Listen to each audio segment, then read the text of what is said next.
So why do you need compaction? Compaction is very important for us because the compaction ensures that all the particles are closely aligned with each other and the excess of air spaces in the layer are reduced, and therefore it can support the load of the vehicles that ply on the surface. So that is why compaction provides for density on the surface. So if you look at the screen here, if you see the first illustration, I have a load coming on the material. The material is not compacted, it is loose material, and then therefore the material, the weight tends to sink into the layer. But here if you increase the density of the material, then it can support the weight of the load that is coming on the top of the layer.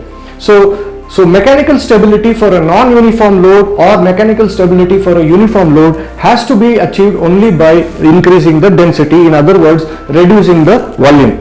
So please remember, mass is not reduced, density is equal to mass per unit volume, and here by compaction we are reducing the volume and thereby increasing the density. Also another issue is we want to remove the excess air and excess water from the layer, and similarly if we have not compacted the bottom surface properly, when the load is applied, the surface tends to sink, and this is called settling.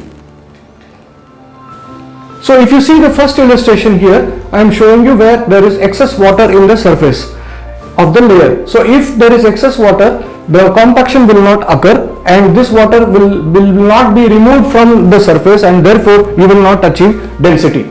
But if you see this one, this is an optimum value, optimum figure where all the particles are realigned with each other in a proper way, thereby reducing the air spaces to the minimum and thereby getting maximum density, and that is why this is called optimal air.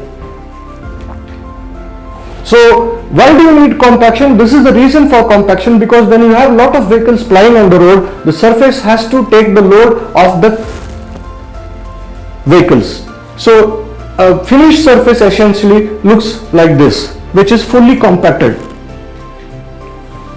So different surfaces require different types of compaction, and therefore we will be, in today's series of videos, we will be discussing on the various types of compactors that are going to be used for creating each and every different surfaces in the layers of the mat. So that brings us to the end of this first section on the basics of compaction. See you in the second part. Thank you.